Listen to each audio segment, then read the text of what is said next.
আসসালামু আলাইকুম। আজকে আপনাদের সাথে কক্সবাজার হোটেল স্টাইলে বাদাম ভর্তা রেসিপিটি শেয়ার করব। কক্সবাজার হোটেলে কিন্তু বিভিন্ন পদের ভর্তাই দেওয়া হয়, তার মধ্যে আনকমন একটা ভর্তা হচ্ছে বাদাম ভর্তা। এই বাদাম ভর্তাটা আনকমন হলেও কিন্তু খেতে ভীষণ মজা। তো আজকের বাদাম ভর্তা করার জন্য শুরুতে চুলা একটা প্যান বসিয়ে 2 টেবিল চামচ পরিমাণ সরিষার তেল দিয়ে দিলাম। এরপর দিয়ে দিলাম হাফ কাপ পরিমাণ বাদাম। তো বাদামগুলোকে এখন নেড়েচেড়ে ভেজে নিচ্ছি। বাদামগুলোকে কিন্তু এত বেশি কড়া করে ভাজা যাবে না, এমনভাবে ভেজে নিতে হবে যাতে বাদামগুলোর ভিতরটা খুব সুন্দর সিদ্ধ হয়, আবার পুড়েও না যায়। তো আমি প্রায় 7-8 মিনিট সময় নিয়ে বাদামগুলোকে ভেজে নিয়েছি। তো এরপর এই তেলের মধ্যে কিছু শুকনো মরিচ ভেজে নিচ্ছি। তো এখানে আমি 6-7টার মতো শুকনো মরিচ দিয়েছি। ঝালটা আপনার যার যার স্বাদ মতো দিবেন, যে যেরকম ঝাল খেতে পছন্দ করেন আর কি। মরিচগুলো ভাজা হয়ে গেলে প্যানটা থেকে নামিয়ে নিচ্ছি। তো এরপর এই তেলে কিছু রসুনের কোয়া দিয়ে দিলাম। রসুনের কোয়াগুলোকে হালকা করে একটু ভেজে নিয়ে এরপর কিছু পেঁয়াজ কুচি দিয়ে দিব। শুরুতেই কিন্তু আমি এখানে তেলের পরিমাণটা একটু বেশি দিয়েছিলাম, যেহেতু পেঁয়াজ রসুনের কুচিও এই তেলে ভেজে নিব, এই জন্য রসুনটা একটু হালকা করে ভাজা হওয়ার পর পেঁয়াজের কুচিটা দিয়ে দিলাম। তো আমি এখানে মাঝারি সাইজের একটা পেঁয়াজের কুচি দিয়েছি। পেঁয়াজ রসুন কুচিটা ভাজা ভাজা হয়ে গেলে প্যান থেকে নামিয়ে নিচ্ছি।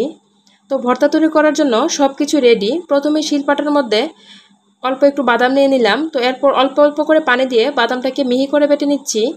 আপনারা চাইলে কিন্তু এই ভর্তাটা ব্লেন্ডারে তৈরি করে নিতে পারেন, তবে ব্লেন্ডারে ভর্তাটা তৈরি করলে কিন্তু পানি দিয়ে ব্লেন্ড করে নিতে হবে। বাদাম যেহেতু ভাজার পরে অনেকটা ড্রাই হয়ে যায়, এই জন্য আর কি। আমি কিন্তু এখানে বাদামগুলো খোসা সহ বেটে নিচ্ছি, এই জন্য বাদাম ভর্তার কালারটা এরকম আসছে। তো বাদামগুলোকে অল্প অল্প করে পানি দিয়ে একদম মিহি করে বেটে নিয়েছি।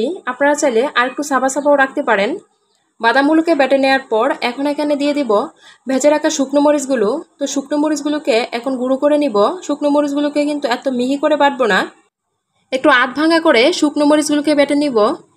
তো বাদাম ভর্তায় কিন্তু এমনিতেও ঝাল এত বেশি দিলে খেতে ভালো লাগে না। তো মরিচগুলোকে গুঁড়ো করে নেওয়ার পর এখন দিয়ে দিলাম ভেজে রাখা পেঁয়াজ ও রসুনগুলো। তো পেঁয়াজ রসুনটাকে আধ ভাঙা করে বেটে নিব। যে কোনো ধরনের ভর্তায় কিন্তু পেঁয়াজ রসুনটাকে আধ ভাঙা করে বেটে দিলে ভর্তাটা খেতে অনেক মজা হয়, দেখতেও কিন্তু অনেক সুন্দর হয়। তো পেঁয়াজ রসুনটাকে আধ ভাঙা করে বেটে নিয়েছি। যদিও বা আমাদের ব্রাহ্মণবাড়িয়াতে বাদাম ভর্তাটা এইভাবে করা হয় না, আমরা বাদাম ভর্তায় কাঁচা পেঁয়াজ ব্যবহার করি। তো আজকে আমি যেহেতু আপনাদের সাথে কক্সবাজার হোটেল স্টাইলে বাদাম ভর্তার রেসিপিটি শেয়ার করছি, এই জন্য এখানে কাঁচা পেঁয়াজ ব্যবহার করলাম না। তো সবগুলোকে একসাথে বেটে নেওয়ার পর হাত দিয়ে সব কিছু মিশিয়ে নিয়েছি। এরপর এখানে স্বাদ মতো লবণ দিয়ে অল্প একটু সরিষার তেল দিয়ে দিলাম। তো এরপর সব কিছু একসাথে খুব ভালো করে হাত দিয়ে মেখে নিচ্ছি। তো বাদাম ভর্তাটা কিন্তু তৈরি করা হয়ে গেছে। এখন আমি হোটেল স্টাইলে গোল গোল করে শেপ দিয়ে নিব। আর এইভাবে গোল গোল শেপ দিয়ে ভর্তা বানিয়ে রাখলে কিন্তু ভর্তাটা দেখতে অনেক সুন্দর লাগে, খেতেও অনেক ভালো লাগে। তো রেসিপিটি কেমন লেগেছে অবশ্যই কমেন্টে জানাবেন।